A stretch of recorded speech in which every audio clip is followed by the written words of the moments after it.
இது வேத சத்தியம். கொள்கை வெல்வதே நான் கொண்ட லட்சியம். என்னை மதித்தால் என் உயிர் தந்து காப்பே,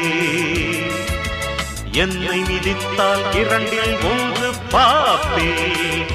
அடே நண்பா உண்மை சொல்வேன், சவால் வேண்டாம் உன்னை வெல்வேன். வெற்றி நிச்சயம், இது வேத சத்தியம். கொள்கை வெல்வதே நான் கொண்ட லட்சியம்.